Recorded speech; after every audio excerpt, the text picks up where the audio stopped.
Well, welcome once again. This is the Doctor of Digital podcast, igniting transformation through the power of love.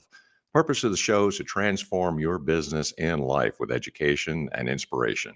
I introduce busy people to trends and ideas in improving your life by highlighting authors you should know. Can a single choice to live with fearless love reshape your life and the world around you? In her best selling books, Love Is and Cry Until You Laugh, Kim Sorrelle invites readers to explore love not as a fleeting feeling, but as a bold, transformative action. Join us as we delve into Kim's year long experiment to redefine love, uncovering revelations that break down barriers, heal hearts, and inspire purposeful living. This conversation will challenge you to rethink what it means to love fully and fearlessly in every aspect of your life. Kim Sorrelle is a dynamic force, a keynote speaker, best-selling author, and advocate for living with unwavering love and gratitude. With a background that spans corporate engagements, global conferences, and heartfelt storytelling, Kim has earned acclaim for her raw, relatable approach to inspiring change. Her book, Love Is, has been celebrated for its groundbreaking insights, drawn from a personal journey that resonates universally. And Cry Until You Laugh offers grace and humor through life's challenges. As a world changer who connects authentically with audiences from boardrooms to community halls, Kim empowers people to embrace practice, earning a reputation as a fierce encourager of joy and connection. In this episode, we'll dive into Kim Sorrelle's vision for a life fueled by love, exploring how her insights from Love Is and Cry Until You Laugh can transform personal and professional relationships.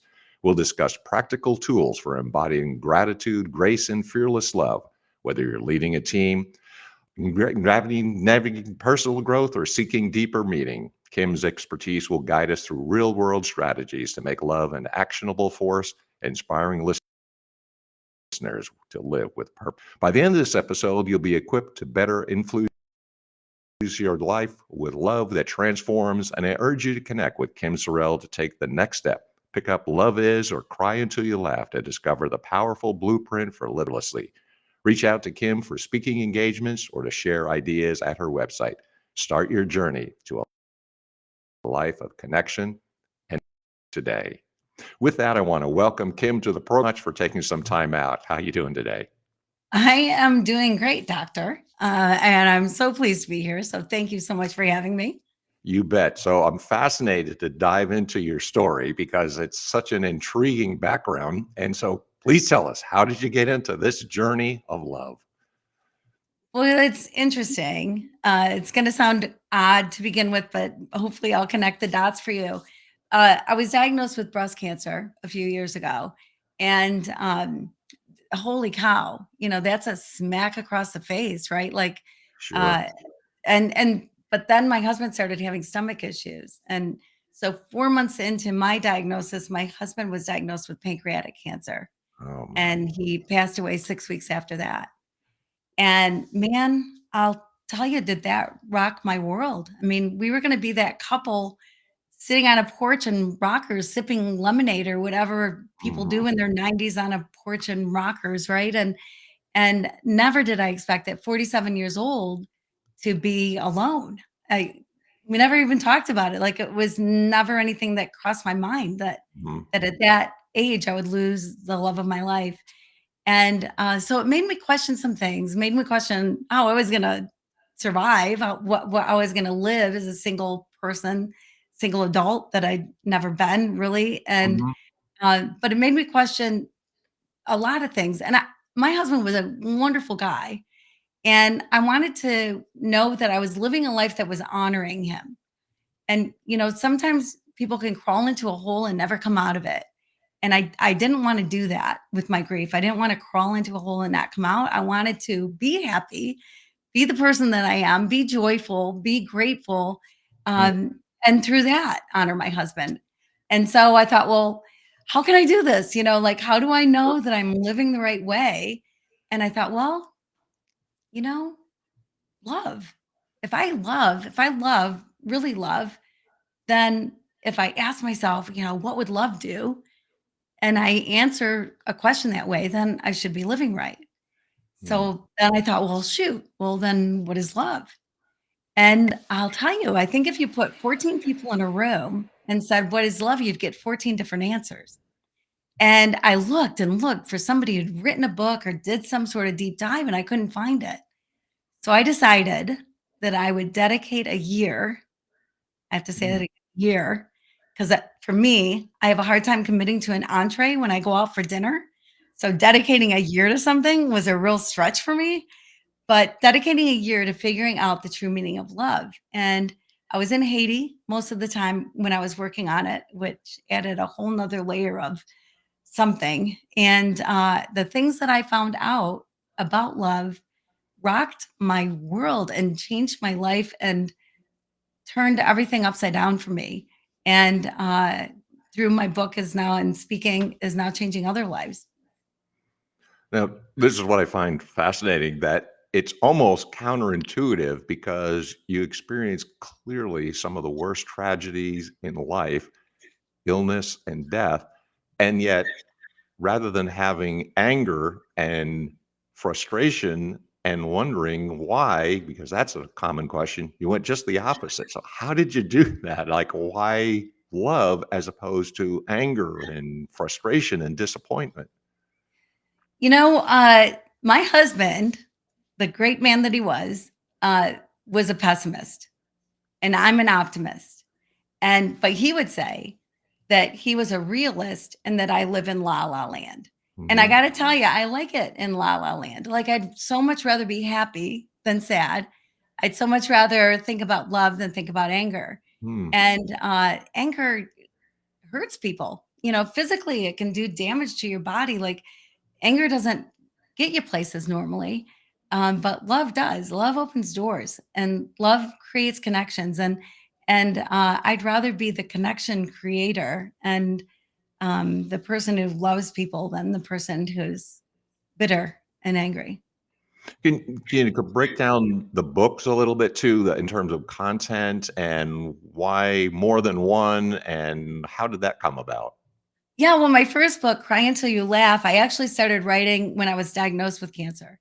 And I went to the bookstore and everything was either depressing or very medical. And I Mm. wanted to know, well, how does it feel? And are there choices you have to make? And what am I going to be facing? And so I started writing as a way to kind of keep up family and friends. Hey, I'm going to the doctor tomorrow, surgery, whenever. But it was so much more than that. And so I was still writing then when my husband was diagnosed and through him passing away. So I wrote for about a year, Okay. and so that's what Cry Until You Laugh is it's everything that I was feeling and going through and just the realness of what you deal with. And then Love is a sequel of sort of just because that was the next episode for me was to figure out love. And I took a 2,000-year-old poem, "Love is patient, love is kind, does not envy, does not boast." You hear it at a lot of weddings, your eyes glaze over, right? Yes. And yeah, but I decided I'd take one word or phrase a month and figure out, well, what is love that is patient? What is love that is kind? And I'll tell you, the first thing I figured out was that there's 14 isms and isn't of love. So it took me a little longer than a year. But the second thing I found out is that if you put love is or love is not in front of any word or phrase, it totally changes the meaning. Hmm. So First Corinthians 15 was an inspiration for you. So Yes, I, right. I'm curious then about, and a lot of potential authors or authors are the kind of writing process. Some people are morning writers, sometimes are afternoon. You mentioned you were in Haiti. You may have maybe the geographical area that you're in or physical area you're in. Well, what is your writing process like?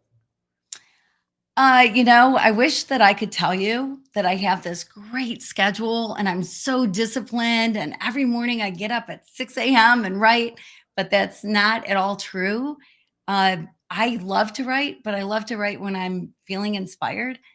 When I wrote Love Is, when I wrote Cry Until You Laugh, I didn't write every day. I wrote when I knew I had something to say.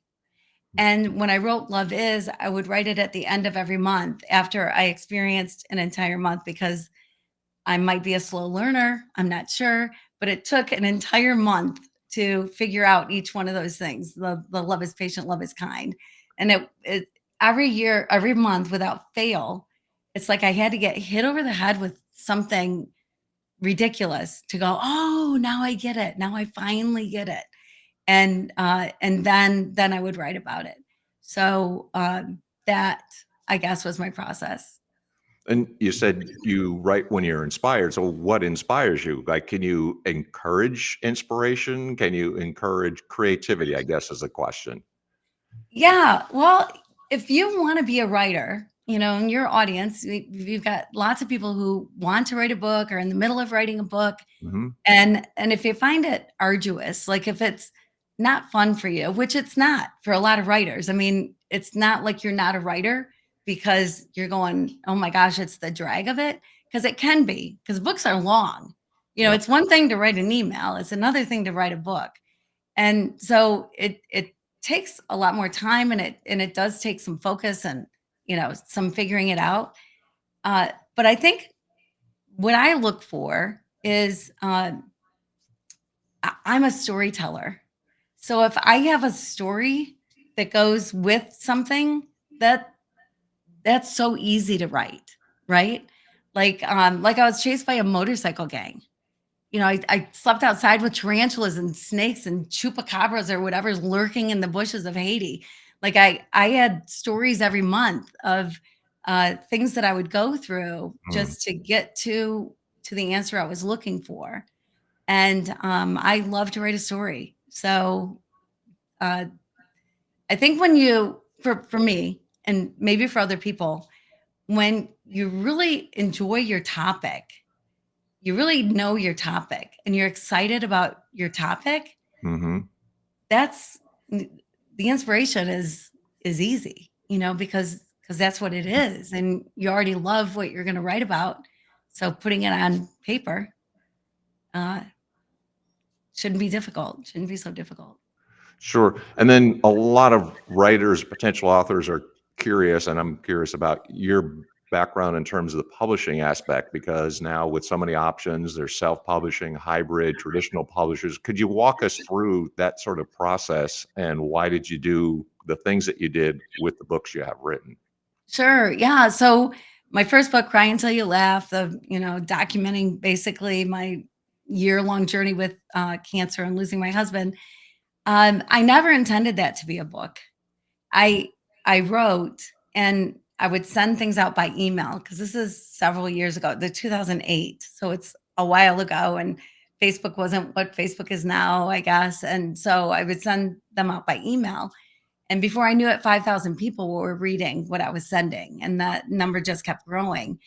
And at in the end of it all, I had people that would contact me that were printing them all off and Uh, taking their daughters to a hotel room and spending the weekend just reading my writings, and Hmm. or for their study group or whatever it happened to be. And so I had a friend who had a printing company say, "You got to make this a book. You got to make it a book."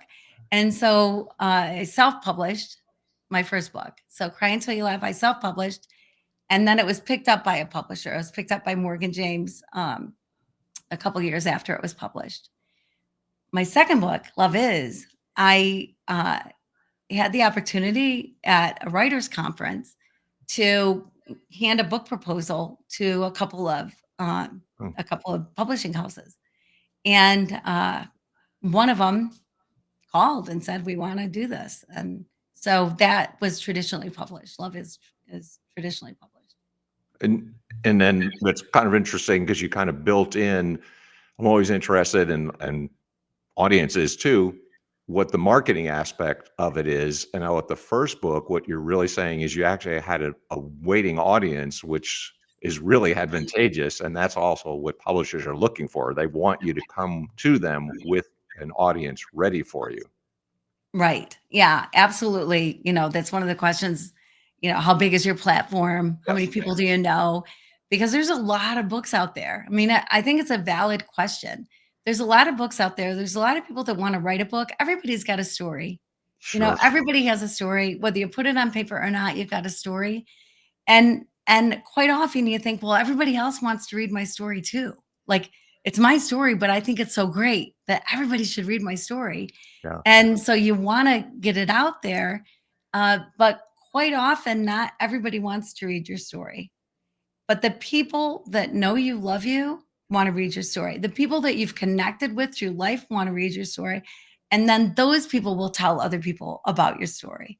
So if you have a platform already, you've got so many followers, you've got so many people on your Facebook, you've got an email list of however long, all those things certainly help you out a lot to hit the ground running when your book is published. Mm. And so from where you are today, what do you envision? Like, where would you go from here? Do you have other books in mind? You have other things that you want to work on? And you speak as well too, which I guess is part of your marketing strategy as well, because you're a speaker. Do you use your books in that context? Right, right, right. Well, and books are sort of like a really long business card. Books can get your foot in the door. Like, when I uh, apply to be a speaker somewhere, or somebody is looking for a certain kind of speaker, and I put my name in there, being an author changes things for you a bit. If somebody's not an author and somebody's an author, it's like you get a little bit of a leg up. And so it's kind that part of publishing is really nice, that whatever it is that you're doing, whatever you're passionate about, however you're helping people in the world, in whatever business you have, if you've got a book, it doesn't have to be long, but you have a book and you work with Mick and he helps you get it all together, then that it's so easy to hand it to somebody who's hiring speakers, who's looking for a coach, looking for a mentor, looking for whatever it is that you're doing. There's like this instant credibility, and so it's good. And yes, I have books in the works. I'm writing a book on Yeah. grief, Oh, and I am also writing a book um, that I'm subtitling. Um, the way my kids tell me I screwed up and what they will do differently. oh. Because my kids are very good. My kids are real, like gold medal good at letting me know what I did wrong in raising them. So I'm enjoying writing that book. It's so fun. But yeah, I was asking about inspiration, but I guess there's the inspiration, right? There. Right, right. And the inspiration for the grief book is, you know, when you've gone through grief, when you've gone through a big loss, you don't know until you're in that um, grief. We like to judge people's grief. We like to tell people, get over it. We never get over it. I like to say you get on top of it, Mm, right? But you don't get over it. That person will forever be part of your life. It's not like you forget them because they're not here anymore. And so you don't get over it. So, those aren't the words to say, but there seems to be like a timeline in people's heads. Like, you got to get out of bed by day 3. If you're not out of bed, showered and ready to go by day 3, that's all you get to grieve. You get those 3 days or whatever it is. And it's almost like people think it's contagious somehow. Like widows, I'm not fond of the word, but I am one, uh, gain 15 pounds on average, mm. lose 80% of their friends, and 80% of them leave their church that they're going to if they're attending a church.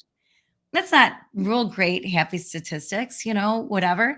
But I think, all of a sudden you're sitting in the pew alone and the people around you aren't sitting around you anymore. That people that used to be your friends, it's almost like you know, I don't know, like your pig pen on Charlie Brown and you come with a cloud and nobody wants to be in that cloud. And I think people need to know, I believe, that you can grieve however you want. Your grief is your grief and you can grieve however you want. Somebody wrote a book several years ago. These are the stages of grief, right? Mhm. And we've taken that as gospel, right? Like these are the stages you go through. So I got criticized for not being angry. Like, where's my anger? Why Yeah. didn't I go through that stage? Well, I I didn't. I didn't go through anger, sadness. Oh my gosh, whatever. A lot of other things, but I didn't go through the steps. I didn't do it in the right order. And I think people need to understand that you're allowed to grieve how you grieve. Like, we shouldn't be judging other people's grief. It's their grief, and let them go through it how they get through it. It's a reference to Kubler Ross, and I said, now my father's passed away, God rest his soul, and I'd say it was a good funeral, and the people that strikes people odd, but I said, but it was a lot of resolution. There was a lot of people there, the family support, and all those kinds of things. So I said, I kind of put it in quotes, like good funeral. How can you have a good funeral? Well, it's really a celebration of this really terrific human being's life and my father. And I said, it was a good funeral. I get odd looks at it, but I'm curious because you had tragedy before, but you put a very optimistic spin on it. And I assume that's sort of your angle with the grief book, that you're going to put a more positive and optimistic slant on what most people would consider a tragedy. Yeah, well, part of grief, the reason you grieve is because you loved. If you didn't like the person, you're not going to grieve them, right? Yeah. If the dog annoyed you, you're not going to care if the dog dies. And so you grieve, and you grieve heavily. The more you love, the heavier you grieve. The sadness is just that much deeper. The loss is just felt that much more, like a big pit, like in your stomach that doesn't want to go away. And uh grieving is, I think, very healthy. And I think it's good to note that you grieve because you loved.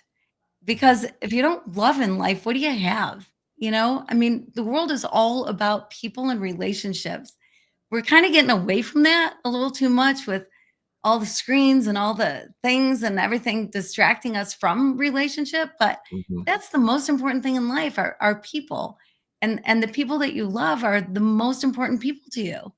And when one of them is no longer waking up beside you, Mm. holy cow. I mean, if I thought my husband was a jerk, I probably wouldn't have been so sad and had, a hard time going through.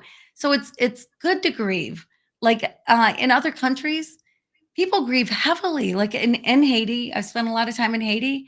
Mm. Man, you hear down the road, you hear the people just heaving, bawling, like Mm. loud screams and crying because they're letting it out. Here, we're very subdued. We try not to cry. If we start to cry, we try to stop it. We got Kleenex everywhere to wipe away the tears instead of just letting the tears flow. Mhm. And there's something about letting it go.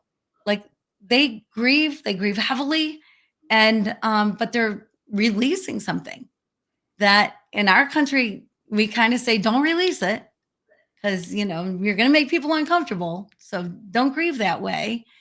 So yeah, I think the positive spin is the freedom to grieve how you want to grieve however grieving is natural for you, and just do it. It's okay. It's okay to grieve how you grieve, and there are things that you can do that'll help you out along the way. It kind of reminds me of the practice in New Orleans. You ever see it? They have the kind of somber march to the cemetery, and then once it's over, it's like, okay, now we're going to party. And you think, well, that strikes people as really odd. But what they're doing, again, of course, letting out all this emotion, and it's okay to be very expressive. Which I agree with your point. Sometimes people are going to stifle who and what they are and their emotions, but bad approach. Yeah, yeah, yeah. I think we got to give ourselves permission Yeah. to let it out. And, things that people are interested in, I'm curious if you could give some takeaways, like how the writing process should be, looking for a publisher or that process. So, what sort of takeaways would you recommend for authors or potential authors? Well, I would say this: self-publishing is bigger and bigger and bigger all the time. Self-publishing is a great way to go.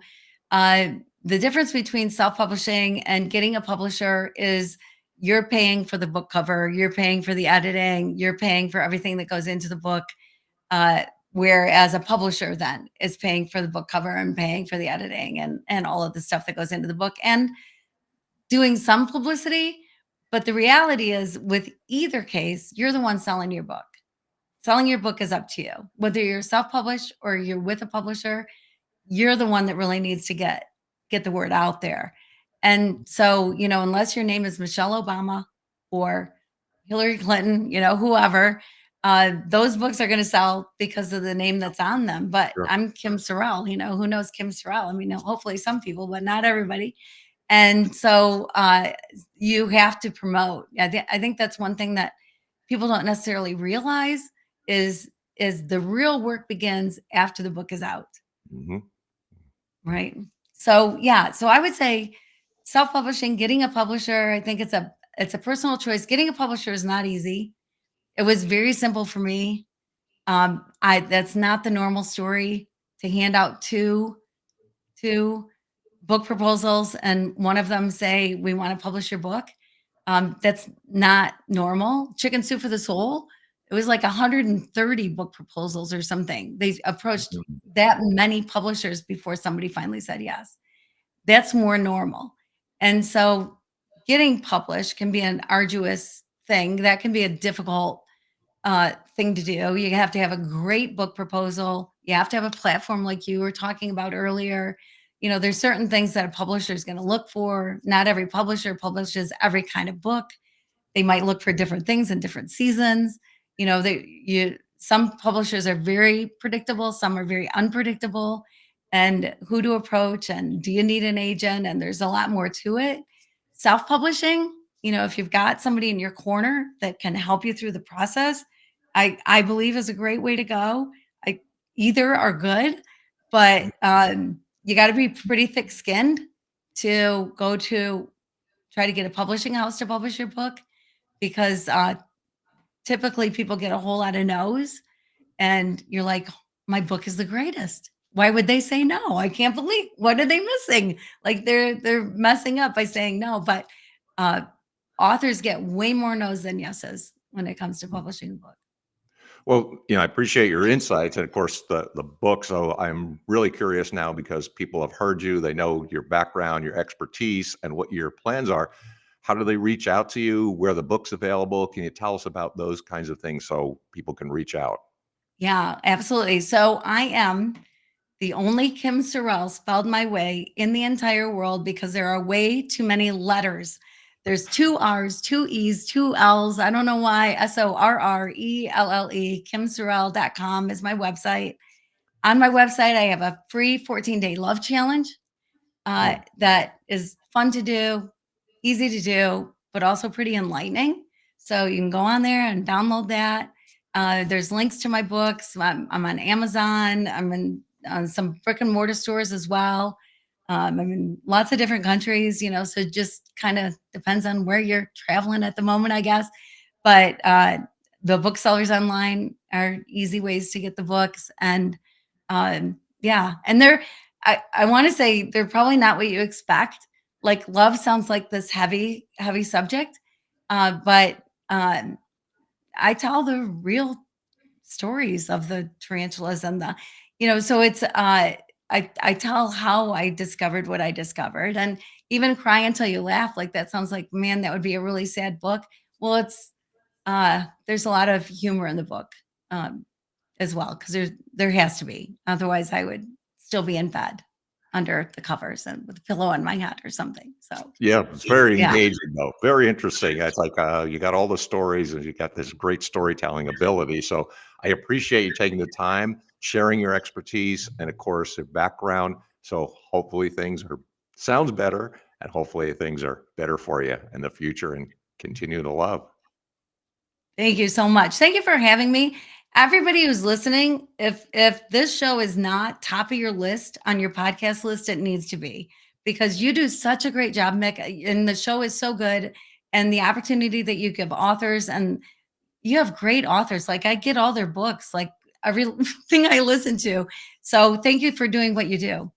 Well, I didn't know you were going to say it, but thank you so much. I appreciate that. Thanks, Kim. I appreciate your time coming on the show. All right. So if you enjoyed, Kim, like certainly I did, I learned something, and it's also very enlightening for me. So I appreciate that. If you want to reach out to me, I'm the Idea to Author Coach on Facebook. Also want to thank the publishers of a couple volumes, that is Burning America and also On Track, Ian Hunter, for their support of the program. Reach out to me on the Idea to Author Coaching on Facebook. Until next exciting episode and exciting author, we'll see you next time. This is the Doctor of Digital signing off. Deus Volt.